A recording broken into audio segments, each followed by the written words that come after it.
It is critical that you know what to do in the event of an H2S or SO2 gas release.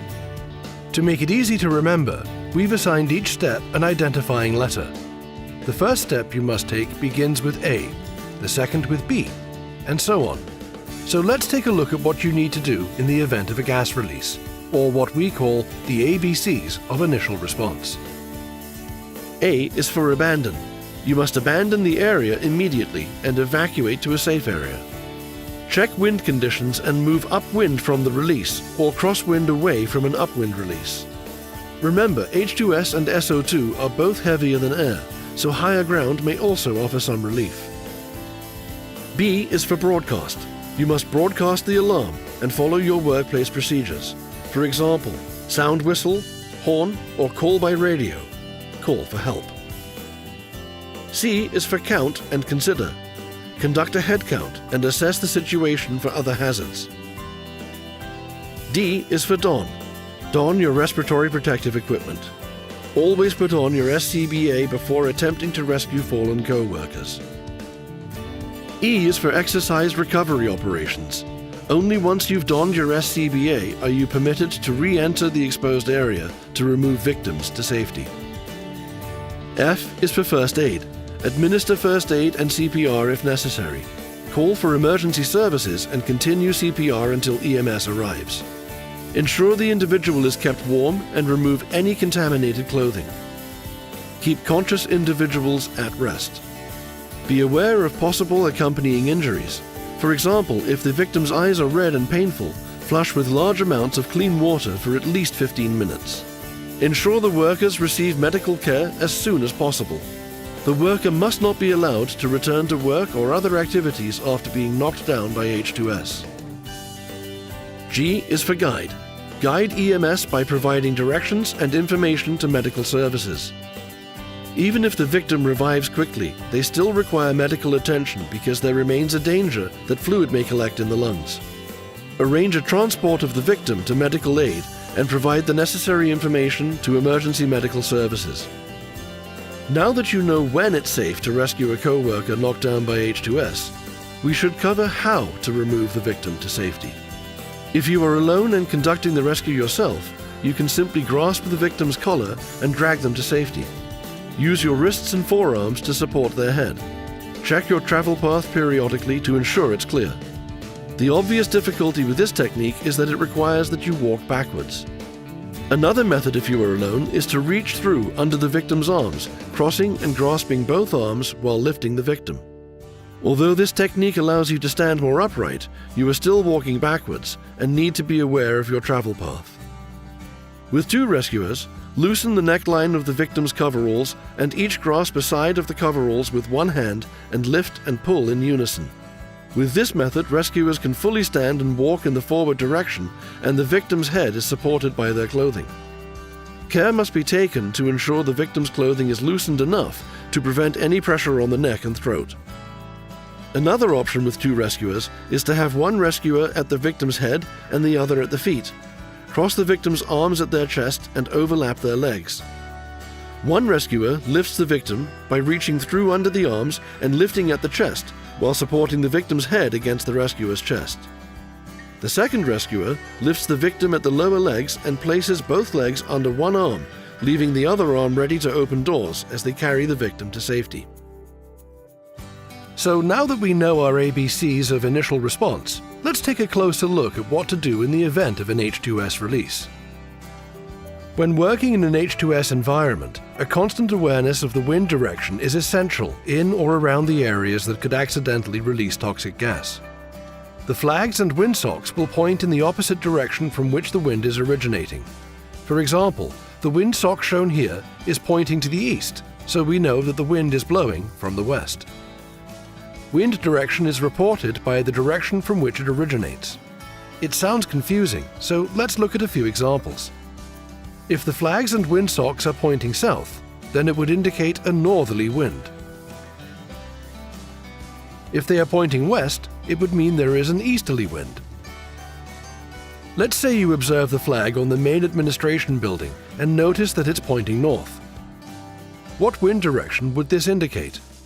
We'll give you a few seconds to ponder this.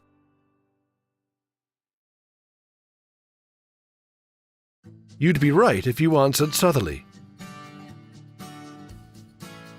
What if the windsock in the laydown yard is pointing east? What wind direction would this indicate?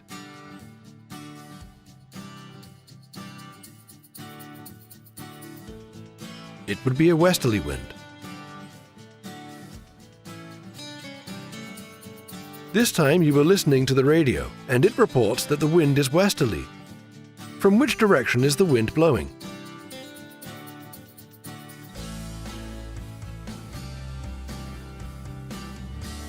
In this case, it would be blowing from the west.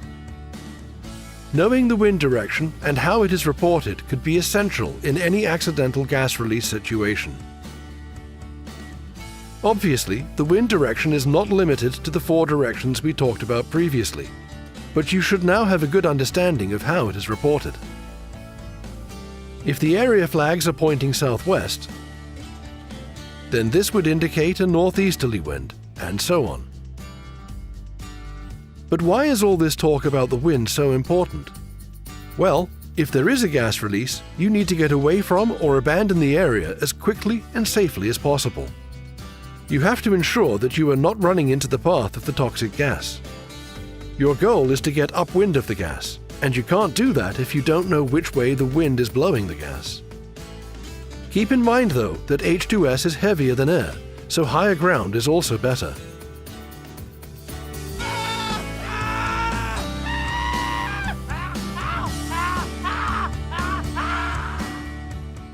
When the alarm sounds, check the windsock, area flags, or trees to determine the direction of the wind.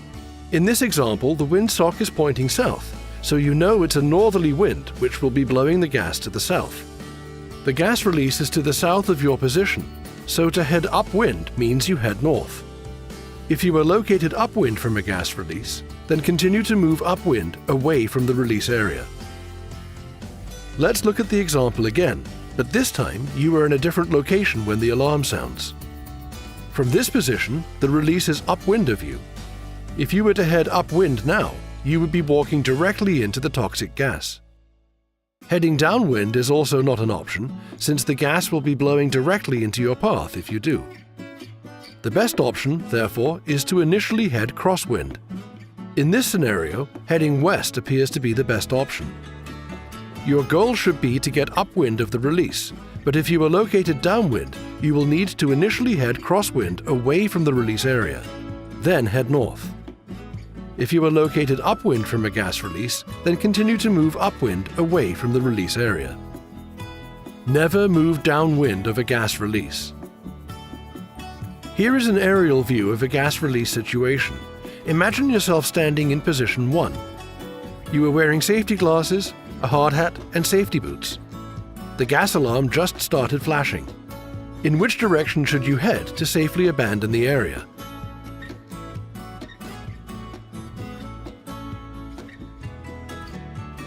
If you said north, you were right. What if you were standing in position 2? In which direction would you need to head to safely abandon the area now?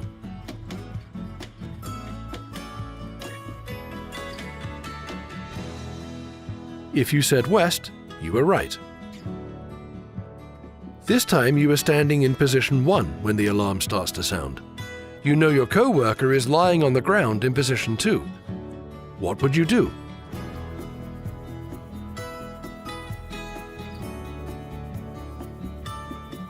Remember, you are not wearing respiratory protective equipment, so if you attempt to rescue your co-worker, you will also be knocked down.